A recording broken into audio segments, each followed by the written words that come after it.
MDMA-യുമായി 2 യുവാക്കൾ അറസ്റ്റിൽ. ഓച്ചിറ അഴീക്കൽ സ്വദേശികളാണ് അറസ്റ്റിലായത്. 6.730 ഗ്രാം MDMA പിടികൂടി.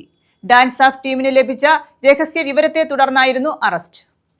ഓപ്പറേഷൻ തൂഫാന്റെ ഭാഗമായി ഓച്ചിറ പോലീസ് സ്റ്റേഷൻ പരിധിയിലാണ് 2 വ്യത്യസ്ത കേസുകളിലായി 2 പേരെ അറസ്റ്റ് ചെയ്തത്. 6.73 ഗ്രാം MDMA ഇവരിൽ നിന്നും പിടിച്ചെടുത്തു. ഓച്ചിറ അഴീക്കൽ മംഗലശ്ശേരി വീട്ടിൽ ആകാശ്, അഴീക്കൽ പുത്തൻപറമ്പിൽ വീട്ടിൽ ഷിജോ എന്നിവരെയാണ് കൊല്ലം സിറ്റി ഡാൻസ് ഓഫ് സംഘവും ഓച്ചിറ പോലീസും ചേർന്ന് പിടികൂടിയത്. മംഗലശ്ശേരിൽ വീടിന് സമീപത്തു നിന്നാണ് ആകാശിന്റെ പാൻസിന്റെ പോക്കറ്റിൽ സിപ്പ് ലോക്ക് കവറിൽ സൂക്ഷിച്ചിരുന്ന 3.19 ഗ്രാം MDMA പിടികൂടിയത്.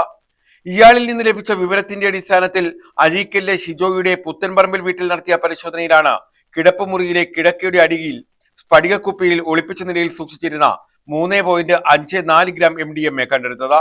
ഓച്ചിറ വള്ളിക്കാവ് മേഖലകളിലെ സ്കൂൾ കോളേജ് വിദ്യാർത്ഥികളെ ലക്ഷ്യമിട്ട ചില്ലറ വിൽപ്പനയ്ക്കായി സൂക്ഷിച്ചിരുന്ന ലഹരി മരുന്നുകളാണിവ. News bureau, Ochira.